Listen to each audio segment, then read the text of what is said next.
मध्य रेल्वेच्या पुणे विभागानं फुकट्या प्रवाशांवरची कारवाई तीव्र केली आहे। जानेवारीत विना तिकीट, अनियमित आणि सामानाची नोंदणी न करता प्रवास करणाऱ्या 27,801 जणांवर कारवाईचा दंडुका उगारला।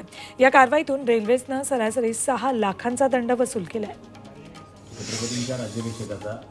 महाराष्ट्र राज्य पाटबंधारे विभागामार्फत शेतकऱ्यांवर जुलमी पाणीपट्टीची वसुली केली जाते।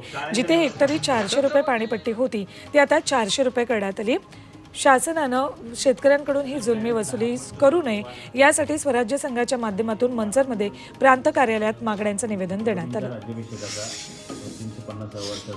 नंदुरबारमध्ये वाहन चालकांची कसून तपासणी सुरू आहे। शहादात चौकांमध्ये वाहनांची तपासणी सुरू आहे।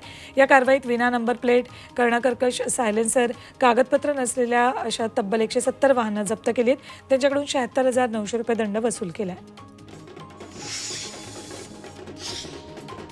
नाशिकमधील मनमाडचा रेलवे पूल वाहतुकीसाठी खुला केला है। अमृत नोनी आर्थो प्लस ये एक प्रूवन फॉर्मूला है। इसमें मौजूद नोनी फल के गुण और आयुर्वेदिक जड़ी बूटियां शरीर को जरूरी पोषक तत्व देने के साथ साथ हड्डियों और जोड़ों के घिसने, उनमें होने वाले सूजन और दर्द को रोकने में मदद करता है। दर्द मुक्त जीवन के लिए अमृत नोनी आर्थो प्लस। या रेल्वे पुलाचा कठडा खचला होता, त्यामुळे तातडीने 3 कोटी रुपये मंजूर करून काम पूर्ण करण्यात आलं। त्यानंतर आमदार सुहास कांदेंच्या हस्ते पुलाचं लोकार्पण झालं।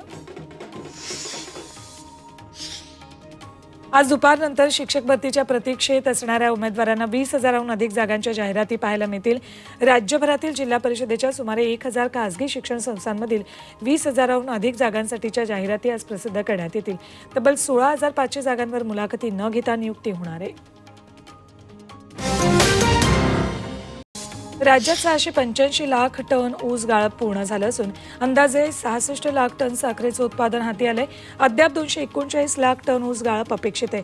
मार्च अखेर हंगाम सुरू राहणार असून हंगामाअखेर 92 लाख टन साखर उत्पादनाची अपेक्षा आहे। कोल्हापूर विभागात सर्वाधिक 157.29 लाख टन ऊस गाळप पूर्ण झाले। वाशिममध्ये हळदीच्या दरात वाढ झाली आहे। रिसोड बाजारात हळदीला 10,000 ते 12,500 रुपये प्रति क्विंटलचा दर मिळतोय। नवीन हळद बाजारात येण्यास अजून 2 महिन्यांचा अवधी आहे। अशातच हळदीच्या मागणीत मोठी वाढ झाली, त्यामुळे शेतकऱ्यांना चांगला नफा मिळतोय। भंडाऱ्यात फुलकोबी शेतकऱ्यांचं लाखोंचं नुकसान झालंय। मोहाडी तालुक्यातल्या जाम गावात शेतकऱ्यांना 2 एकरात शिजंटा कंपनीचं फुलकोबी लावलं होतं, मात्र काढणीनंतर लगेचच फुलकोबी खराब होऊ लागलेत, त्यामुळे शेतकऱ्याचं लाखोंचं नुकसान झालंय।